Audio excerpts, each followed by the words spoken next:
जय माता दी। सभी नव दुर्गा के नमस्कार मंत्र।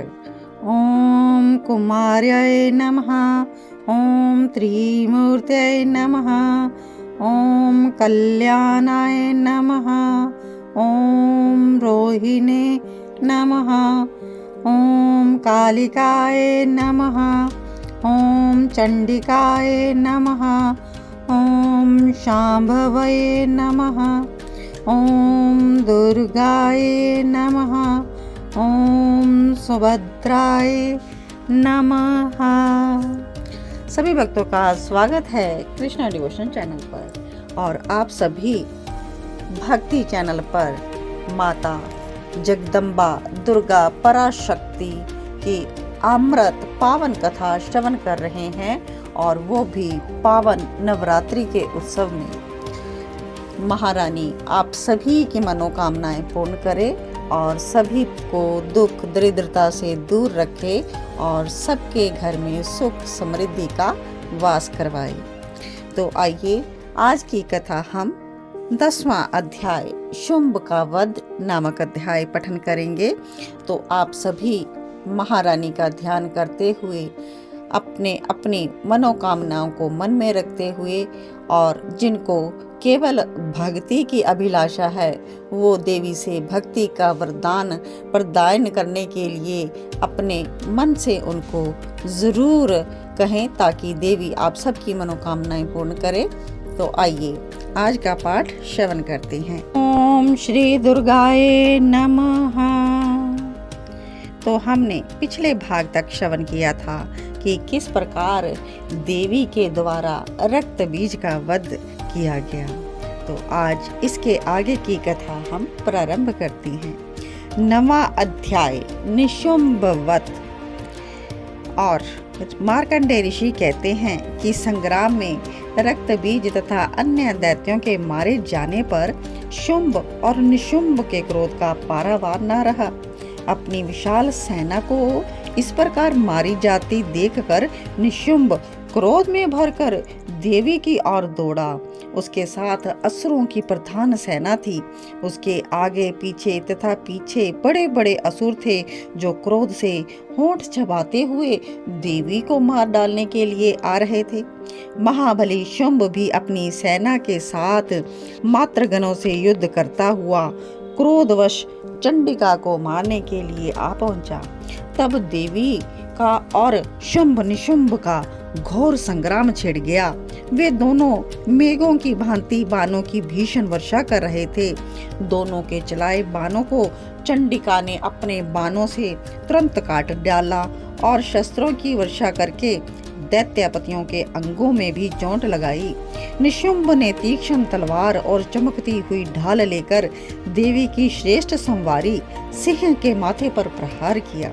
अपने वाहन को जब चोट पहुंची तो देवी ने शूर्प नामक बाण से निशुंभ की उत्तम तलवार उसी समय काट डाली, और उसकी ढाल को भी, जिसमें 8 चांद जड़े थे, उसके टुकड़े टुकड़े कर दिए। ढाल और तलवार जब कट गई तो उस असुर ने अपनी शक्ति चलाई, किंतु सामने आने पर देवी ने चक्कर से उसके भी 2 टुकड़े कर दिए।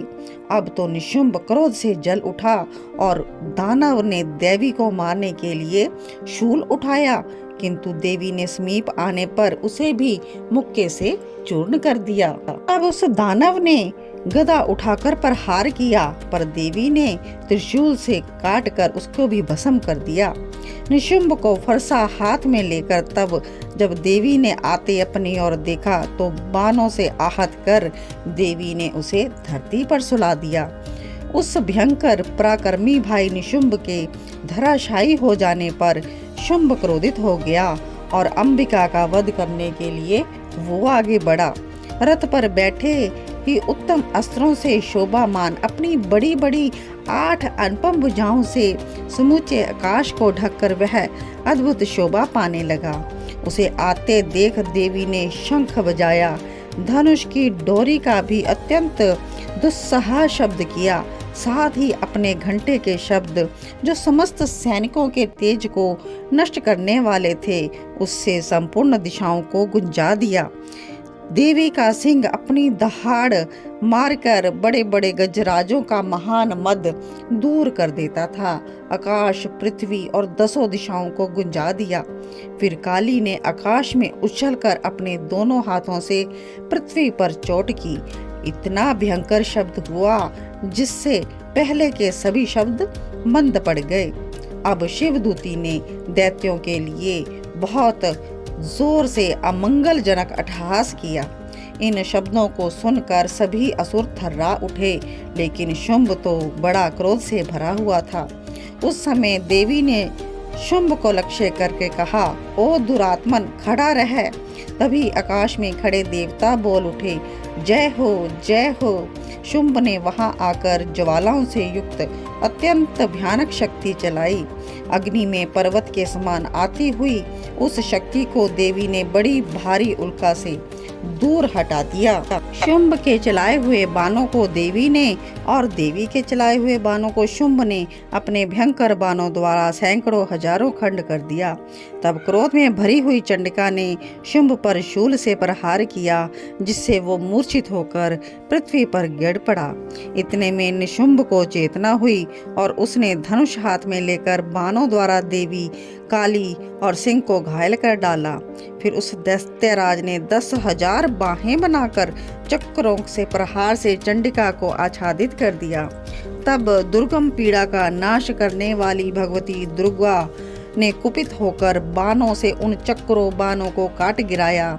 गदा हाथ में लेकर बड़े वेग से जब वो दौड़ा तो उसके आते ही चंडी ने तीक्ष्ण धार वाली तलवार से उसकी गदा को काट डाला। उसने शूल हाथ में लिया। देवताओं को पीड़ा देने वाले निशुंभ को शूल में जब हाथ में लेकर आते देखा चंडिका ने, तो अपने शूल से उसकी छाती छेद डाली। शूल से विदीर्ण हो जाने पर उसकी छाती से एक दूसरा जो महाबली पुरुष था वो खड़ी रह ऐसा करता हुआ बाहर निकला। तो उस निकलते हुए पुरुष की बात सुनकर देवी अट्टहास कर हंस पड़ी और फिर खड्ग से उसका मस्तक काट डाला। फिर तो वह पृथ्वी पर गिर पड़ा और उसके बाद सिंह ने अपनी दाढ़ों से असुरों की गर्दनें कुचल कर खाने लगा। बड़ा भीषण दृश्य था। उधर काली शिवदूती ने भी अन्य दैत्यों का भक्षण आरंभ कर दिया।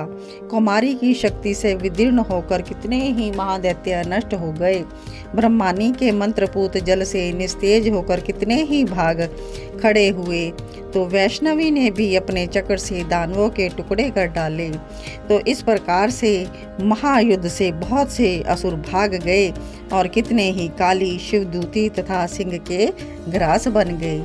इति निशुंभ वध नामक 9वां अध्याय संपूर्ण। 10वां अध्याय शुंभ का वध।